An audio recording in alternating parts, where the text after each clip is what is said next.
በሀሳብ የት ሂደሽ ነው? "እም፣ እናቶ መስፍን ቤት እቃ ረስቼ። ምን ረሳሽ ይላታል። በህይወቴ ውስጥ ትልቅ ቦታ ያለው እቃ ነው። እቃውን ማወቅ እችላለሁ? ይቻላል። አዎ፣ ወላጅ እናቴ ስጦታ የሰጠችኝ ብራስሌት፣ እሱን እዛ ረሳሁት ስትለው፣ ችግር የለውም ተመልሰሽ መሄድም የለብሽም፣ ሌላ ያገዛልሻለሁ ሲላት፣ ጽጌሬዳ በጣም ትበሳጭና እንዲህ አለችው። ብራስሌቱን ልትተካልኝ ትችላለህ፣ የእናቴን ትዝታስ እሱንስ መተካት የምትችል ይመስልሃል አለችው። ምን ታካብጃለሽ ሲላት፣ እንዴቷንም እንደምንም ቻል አድርጋ በል በቃ አድርሰኝና ትመልሰኛለህ ስትለው፣ እሱም እሽታውን ገልጾ መኪናውን አስነሳ። ፌቨን እንደለመደችው ዘፈኗን እየዘፈነች ቀጭቋ ስትል ከኋላዋ ስትነካ ሌባ መስሏት በድንጋጤ ስልኳንም ቦርሷንም ወደ ኋላ ልታስረክብ ስትል ወደ ፊቷ የመጣውን ሰው ስታይ በመደንገጥም በመገረምም ስሜት ምን አስበሽ ነው የምታስደነግጭኝ አለቻት። ጽጌሬዳም ምን አደረግኩሽ? ለምንስ ነው እንደዚህ የምታሰቃይኝ አለቻት። ፌቨንም በጣም ተጠራጣሪ ስለሆነች ድምፄን እየቀዳሽ ባልሆነ አለቻት። ጽጌሬዳም በፍጹም እኔ እንደሱ የማደርግ ሰው አይደለሁም፣ ክፋት አላስብም፣ እንዳንቺ ክፉ አይደለሁም አለቻት። ፌቨንም በጣም ተበሳጭታ ጭራሽ ትሰድብኛለሽ አለቻት። በፍጹም አንቺን ለመርታት ምንም አቅም የለኝም ስትላት፣ ፌቨንም በምላሹ እኔም ካንቺ ጋር በንትርክ የማጠፋው ጊዜ የለኝም አለቻትና መንገዷን ልትቀጥል ስትል፣ ጽጌሬዳ ትንሽ ጊዜሽን አውሽኝ አለቻት። በመቀጠልም ይቅርታ ልጠይቅሽ ስትላት፣ ፌቨንም ምን እያልሽኝ ነው አለቻት። ጽጌሬዳም ከዚህ በላይ ሴራሽን የምቋቋምበት አቅም የለኝም፣ ላደረግሽብኝ መጥፎ ነገሮች ሁሉ ምንም ምላሽ መስጠት አልፈልግም፣ ነገሮች ሁሉ እዚህ ላይ እንዲቋጩ ፈልጋለሁ አለቻት። ዛሬን ሳይሆን ነገን ሳስበው እፈራለሁ። በቃ አሸንፈሽኛል፣ ተይኝ አለቻት ጽጌሬዳ። ፌቨንም ጽጌሬዳ ያወራችውን ነገር ትታ እናቷ መታመሟንና እንድትጠይቃት ነገረቻት። ፌቨን ጉዞዋን ብትቀጥልም ብዙ ነገሮችን በውስጧ እያወጣች እያወረደች፣ ትላንትናዬን መልሽልኝ፣ አንቺ ከኔ እንደምትበልጪ ስሰማ ያደግኩበትን ትላንትናዬን መልሽልኝ፣ አንቺ ከፍ ብለሽ እኔ ዝቅ ያልኩበትን ልጅነቴን መልሽልኝ እያለች ብዙ ትንተናዎችን እያሰበች ተብከነከነች፣ አነባች። እናም በመሃላቸው ያለው ነገር የሚያበቃው ያኔ እንደሆነ አስረግጣ ተናገረች። ጽጌሬዳም እናቷን ልታይ ስትገባ እናቷ አይሰሙም አይለሙም። እናቴ ተነሽ፣ ምንም አትሁኝብኝ እያለች የእናቷን እጅ እየሳመች ለመነች። ምን ልሆን ነው? ምን ሊውጠኝ ነው? እያለች ተርበተበተች። ጽጌሬዳ ምን እየሆንሽ ነው? ተረጋጊ፣ ያንቺ እንደዚህ መርበትበት ለእናትሽ ምንም አይጠቅማትም አለቻት። ጽጌሬዳም ካለ እናቴ እኮ ማንም ከጎኔ የለም፣ እናቴ ሁሉ ነገሬ ናት አለች። ገብቶኛል፣ እናትሽን በዚህ መልኩ ማየት ላንቺ በጣም ከባድ ነው፣ ነገር ግን ደህና ትሆናለች፣ ተረጋጊ አለቻት። ስትወድቅ ከባድ ነገር ቢመታት ኖሮ ምን ልትሆኝ ነበር? ጽጌሬዳ አዎ በትክክል እንኳን የባሰ አልመጣ አለች። ቆይ መቼ ነው የምትነቃው? እንደዚህ ሁኔታ እስከ መቼ ነው የምትቆየው? አለች።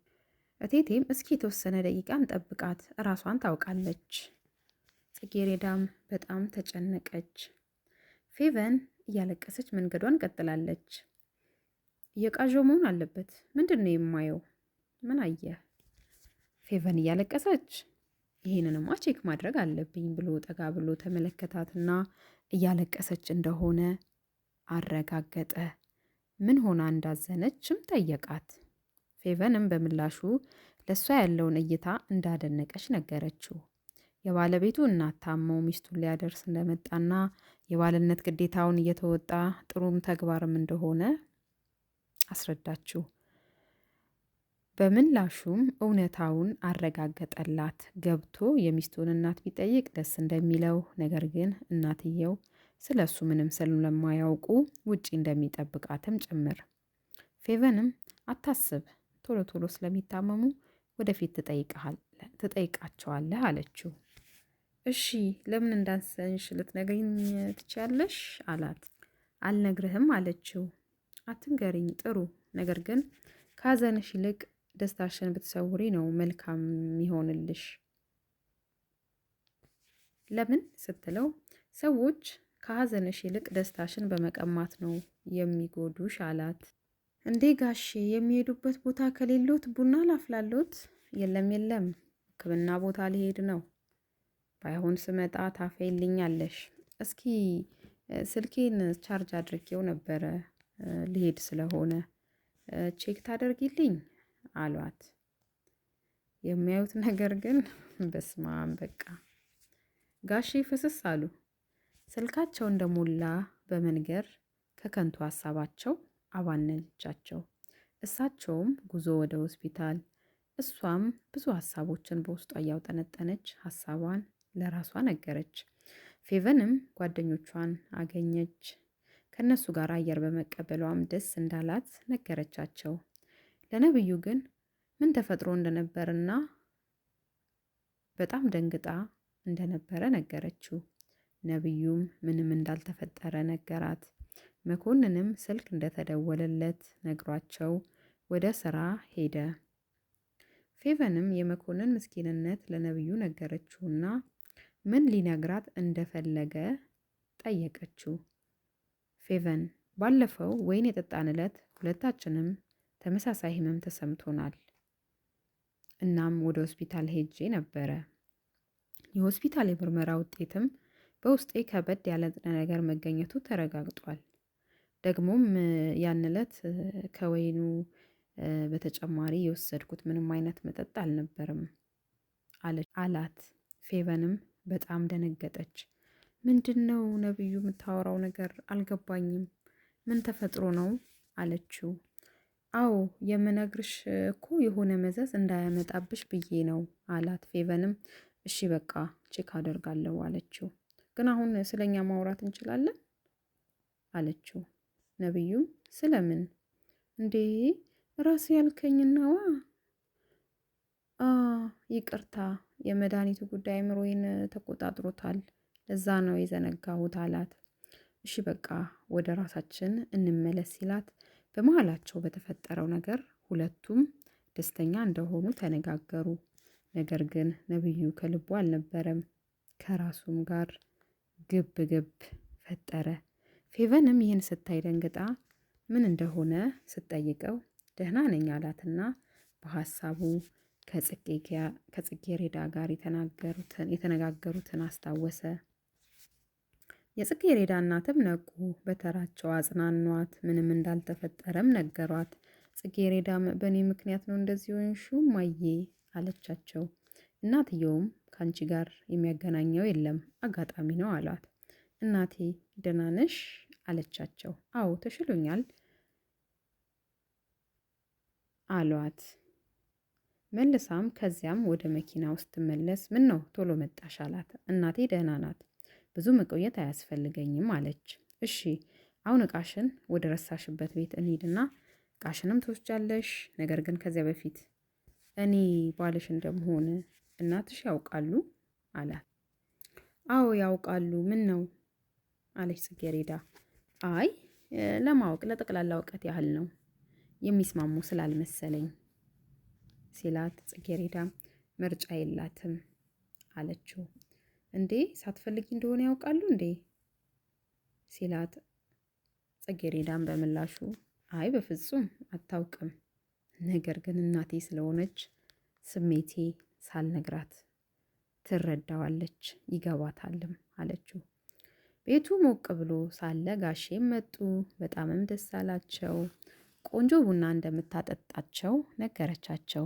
ከዚያም ሐኪም ቤት ምን እንደተባሉ ጠየቀቻቸው። መድኃኒት እንደታዘዘላቸው ነገሯት። ጽጌሬዳም በሀሳብ ጠፋች። ከእናቷ ጋር ያወራችውን ሁሉ እያሰበች በሀሳብ ጠፋች። እቃውን ያስቀመጠችበት ቤት እንደደረሰችም ነገራት። በቶሎ ይዛ እንድትመጣም አስጠነቀቃት። ሞቅ ያለውን ቤት ቡናው ደረሰ። ጋሼም ስለ ራሷ እንድትነግራቸው ጠየቋት። እሷም አብራራች። ቤተሰቦቿ ሊድሯት እንደነበርና አምልጣ እንደጠፋች ነገረቻቸው። ጎበዝ ተማሪም እንደነበረች ነገረቻቸው። ጋሼም ጠጋ ጠጋ አሉ። እሷም እቅዷ ሊሳካ ነው መሰለኝ። ነብዩም ፌቨንን እየሸኛት ፌቨንም እያሳለፉት ያለው ጊዜ እንደሚያጥርባትና በጣም ደስ እንደሚላት ነገረችው። እሱም እንደሷው አንድ አይነት ስሜት እንደሚሰማት ነገራት። ፌቨንም ከነብዩ ፍቅር እንደያዛት አስረዳችው። ፍቅራቸውም ገሃድ እንዲወጣ እንደምትፈልግ ነገረችው። ነብዩም እስከዛሬ ፍቅረኛሞች እንደሆኑ እንደሚያስብ ነገራትና ከዚህ በላይ ፍቅረኛዬ በሆነች ልጅ ሰፈር መታየቴ ጥሩ ስላልሆነ መሄድ እንዳለብኝ አስረዳት። ተለያዩ። ነገር ግን ነብዩ ሊሄድ ሲል ፌቨን ጠራችውና ጎትታ አቅፋ ስትስመው የጽጌረዳ እናት ሁኔታውን ተመለከቱ። ቀጣይ ምን ይፈጠር ይሆን? አብረን እናያለን። አብራችሁኝ ስለነበራችሁ በጣም አመሰግናለሁ።